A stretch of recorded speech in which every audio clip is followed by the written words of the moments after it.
রাম তার পিতার সামান্য কথার সম্মান রাখতে সিংহাসন ত্যাগ করে 14 বছরের জন্য বনবাসে হাসি মুখে চলে গিয়েছিলেন।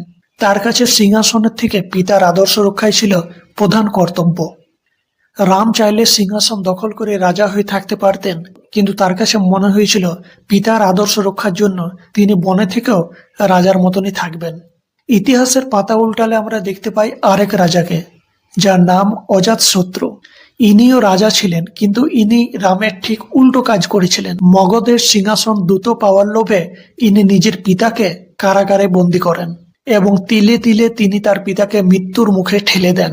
ইতিহাসের পুনরাবৃত্তি ঘটিয়ে আমরা আরেক রাজার খোঁজ পাই, যার নাম আওরঙ্গজেব।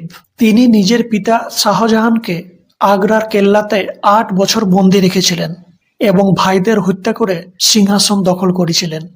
দেখুন প্রকৃতির কি নির্মম ইতিহাস।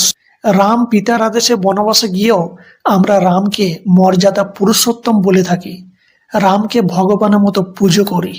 রাম আমাদের কাছে এক আবেগ। আর অজাতশত্রু আর অরঙ্গজেব নিজের পিতাকে বন্দি করে রাজা তো হলেন ঠিকই, কিন্তু ইতিহাসের পাতায় তারা কুখ্যাত শাসক হিসেবেই রয়ে গেলেন। কলিযুগের এই দুনিয়াতে রামের মতন কাউকে পাবেন না, তবে অজাতশত্রু আর ঔরঙ্গজেবের মতন অনেককে পেয়ে যাবেন, যারা নিজের স্বার্থের জন্য যে কোনো কিছু কাজ করতে পারে। সবাই ভালো থাকবেন, সুস্থ থাকবেন। সবাইকে রাধে রাধে।